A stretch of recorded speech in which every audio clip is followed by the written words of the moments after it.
Good morning and welcome back to Daybreak on Citizen TV, the show that brings you what you need to think about as you begin the day. It is 29th of January. It's Tuesday, 2019. And just in time for news review. My name is Sam Gitoko and I'm joined by three panelists. Anthony Loch, Member of Parliament for Mathare, Senator Irongo Kangata from Muranga, and Sylvanus Osoro, Member of Parliament for South Mugirango. Karibuni sana, and thank you for making time for us. We want to look at what's making headlines in the two dailies. That is on the front page of the Daily Nation. You'll see that no deal as teachers TSC go back to court. Hardline positions by employer, that is TSC, and the Kenya National Union of Teachers have proved difficult to bridge for the committee appointed by Labour CS Ukuri Atani, which is expected to present a report in court tomorrow. That story is given coverage on page 4 of the Daily Nation, detailing what that may mean once the two parties appear in court tomorrow. Then on the same front page, police focus on financiers of terrorism as police detain and question 7 suspects in connection with the flow of large sums of money. The case points to the bigger question of funding of terrorist activities. Of course, this is in line with the attack on the front page of the Daily Nation, the attack on Tuesday, the other week. Not last week, the previous week, at the 14 Riverside Drive. So investigations continue. On the front page of the Standard, you will see fears of a Uhuru mass DNA order. This is the mass database we were talking about earlier on, that will now detail specific details and features of every Kenyan to make crime tracking easier for the authorities. But of course, there are those concerns about DNA information being misused or used to advance certain agenda, including manipulation in paternity cases. This is just fears, and the insurance firms that may use DNA and other data to deny or provide insurance cover for persons that are seeking that. Right, so that's it on the front page, but so much more happening in the country that we'll be focusing on. But I want to begin from this story on the front page of the Standard. These fears, because at the center of this proposal to have a mass database that details information of all citizens is to ensure there is the security operations are enhanced. But there are these fears about the privacy. Yes, right to privacy is enshrined in the Constitution. So how do you ensure that this can be done and protect the rights of citizens to privacy? Maybe begin with the lawyer. I think the rights to privacy is enshrined in the Constitution, and only under very extreme circumstances should we interfere with them. Mm-hmm. I think it's generally a good idea that we want to try and overhaul and restructure our registration process and the registrations of persons. Certainly, I think in Parliament we've had these discussions and motions about centralizing data and connecting the registrar of persons to the registrar of births and the registrar of deaths, so that there is a seamless flow of information and sharing of information. I think this issue came up in one of the amendments in the Elections Act, so that even in terms of registrations, we do not have mismatch and manipulation of registration of voters. And then certainly also to try and connect it to other things like, for example, the driving licenses and the passports as well. The main reason I see here that this DNA is sought and to be put in a mass data bank is for security fears. But I mean, security is one of those things that we invest and put so much money every financial year for the government to do. And we must not go beyond that to the extent of being so overarching as to say that we must, at a point of registration, go and take our DNA and provide. And even in paternity cases where you'll probably most likely need DNA. Really, it's one of the most invasive things that you can do to a person. And the court really has to be convinced. In circumstances where somebody has died, you ought to get a court order. You have to prove why you need it. You must prima facie establish why you want to invade into my privacy, right. Including issues like even, you see how much this can be misused. It can be misused by doctors, by insurance firms, by I've seen in the Standard newspaper, there could be questions of mismatch of DNA, and before somebody established that, you know, this was not my DNA, it was for somebody else, you've served time in prison. I think that the state has enough mechanisms to be able to curb and prevent crime. and I think it would be very, very invasive. I like lastly to refer to Article 24 of the Constitution, which talks about circumstances in which you can take away rights enshrined under the Constitution. It ought to be under very extreme circumstances and where you have laid a basis, and certainly you need to have a court order in order to do that. Yeah. Senator Kangata, of course there's so many fears expressed here, including that data may be used by political entities to manipulate elections or get access to voters. There's quite some information that is in databases, for instance, mobile phone contacts of every person who owns a cell phone.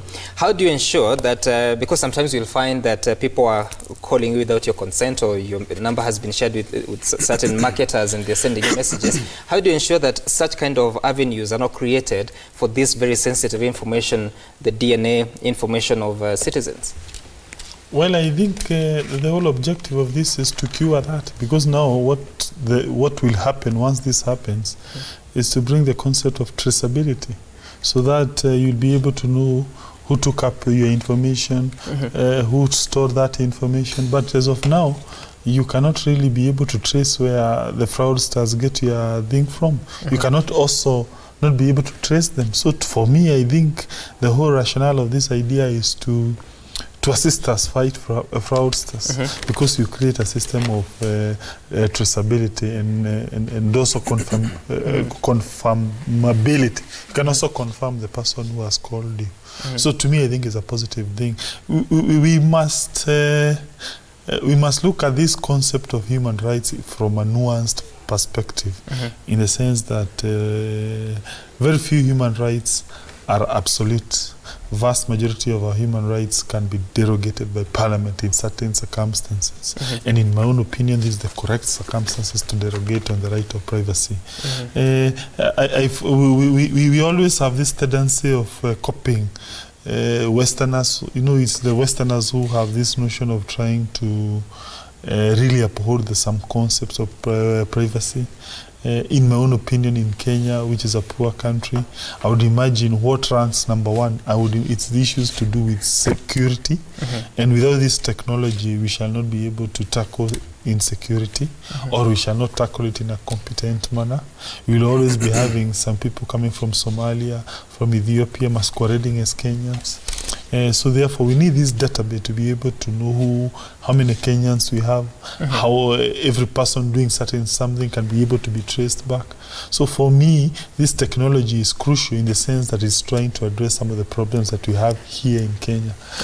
About the issue of misuse of the data, there exist laws which can be used to countercheck that. There may be some few lapses here and there, but those lapses are too remote, too few to be used to negate the whole essence or the whole rationale of the program. And Mheshimiwa Osoro, it's not the first time that you're trying technology in fighting insecurity and terrorism. Of course, we have so many other initiatives, including surveillance cameras in the city. I'm just wondering, because we have invested quite a number of resources into the security sector, but we still face the challenges that we do. What do we need to do so that we leverage on maximum benefits that may come from such a database? Because you can still have such a database and it's still not operational. The truth of the matter is, one of the core responsibility of any government is to offer security to its citizenry. And the government ought to do much to make sure that their citizens are okay and well catered for in terms of security matters. However, I'll go straight to the point and say I opt to read so much into this proposal than just the security issue. Coming from the head of state clearly shows, and the head of state has actually shown a lot of indications previously on different matters. I think this is also one of the indications of a constitutional change, or rather a referendum, probably to come over in a few years, because everything about this proposal is actually unconstitutional. Everything.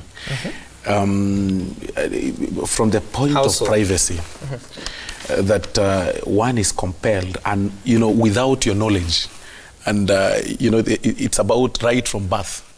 When you're young, you are limited to knowledge, you're not exposed and everything.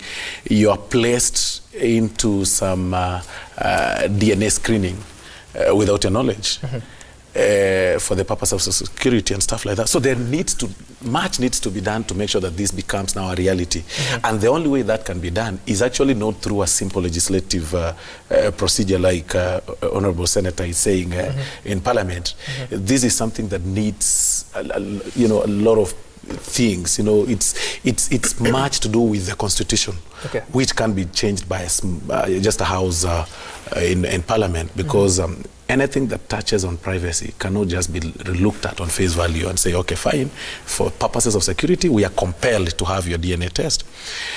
But on the other side, as you've asked, of different technology issues that, matters that we've done and everything, and, the country is still lagging behind in terms of security, we need to know the core reason why, or rather the thing that is actually bringing insecurity in this country.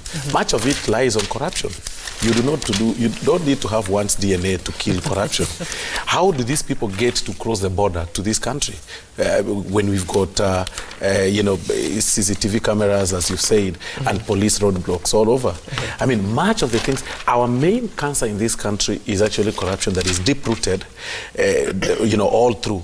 That a police officer, and I don't want to be misquoted, can actually check a vehicle, or rather just put a roadblock to be checking licenses and insurance covers and not what is inside. Those kind of things. Those are the things that are making us, have a lot of insecurity challenges in this country, and not the challenge to do with technology. Technology is not the reason for insecurity in this country.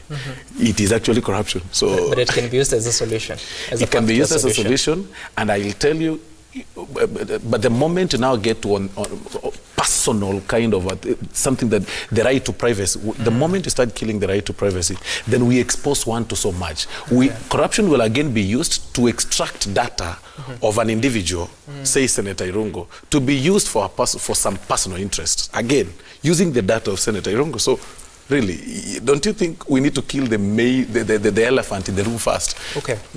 Someone is saying here, George Kegoro, the Executive Director of the Kenya Human Rights Commission, said that without a data protection law, collecting information is like guttering water into a dam without safeguards if the water escapes. So, quite some concern. Someone else at the editorial on page 14 of the Standard saying that accessing the e-citizen platform for services presents its own challenges.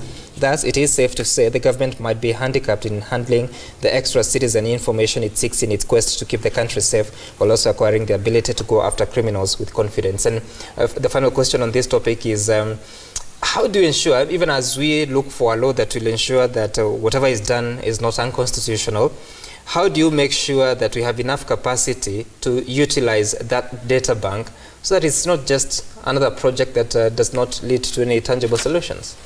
Actually, that's the point. We don't have capacity, and the potential for its misuse is huge. And in thinking about this, we need to we always ask ourselves, when you legislate, what is the objective of the act? And the objective of the act must be anchored first under, I think, Article 12 of the Constitution, that every Kenyan citizen is entitled to be identified as such, entitled to an identity card or a passport, so that the benefits that are accrued to citizenship accrue to only people who are legitimately Kenyan. That's the main object of the union, and therefore the Registration of Persons Act gives effect to this, and I think to also other international instruments that talk about the right, the protection against statelessness.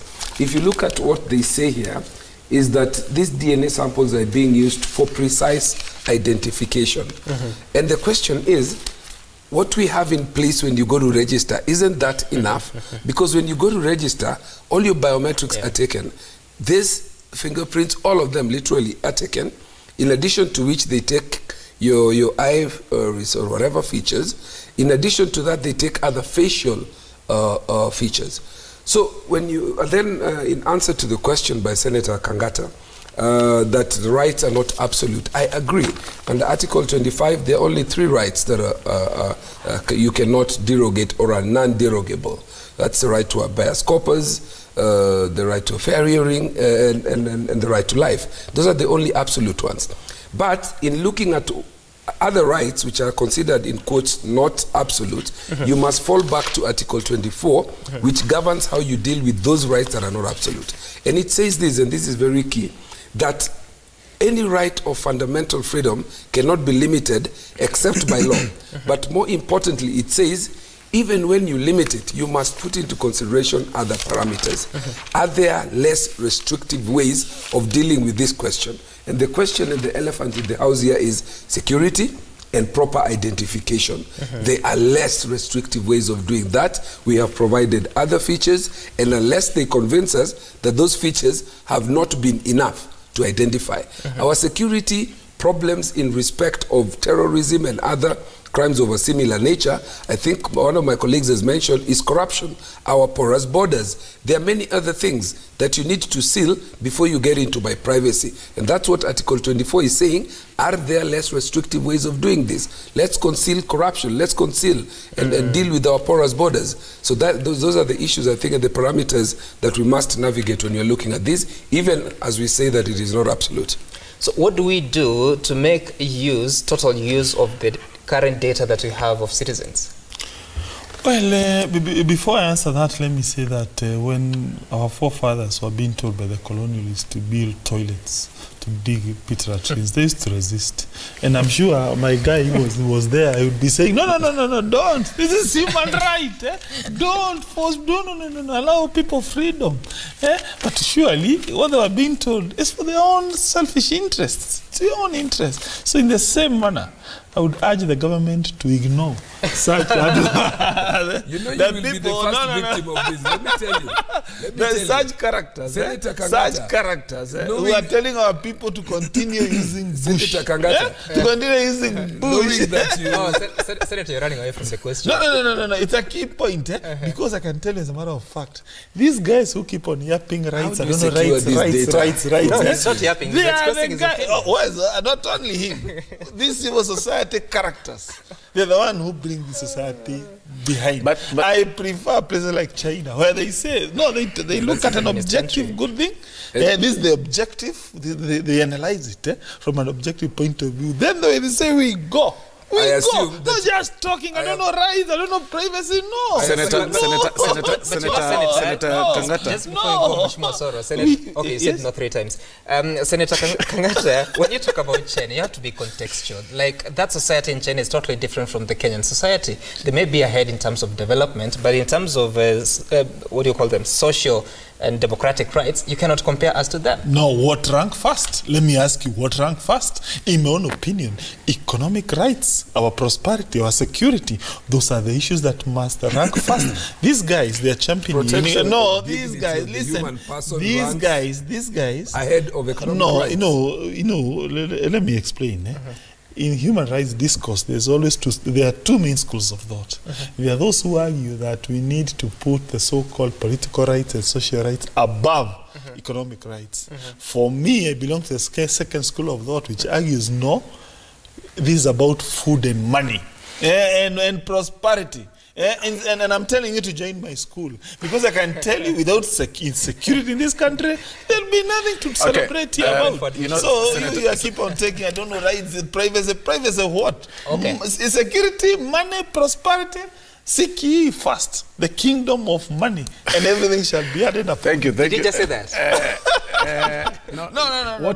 We need to encourage our people to think about economics. Hold on. Senator, you must allow other people to speak as well. Mheshimiwa Osoro, what do you have to say? First and foremost, Senator forgot to say he also belongs to a school of thought that believes that the king will never be wrong and should not be corrected and should not be advised. Once the king says this direction, or once the king says jump, you go running. Senator asks how high.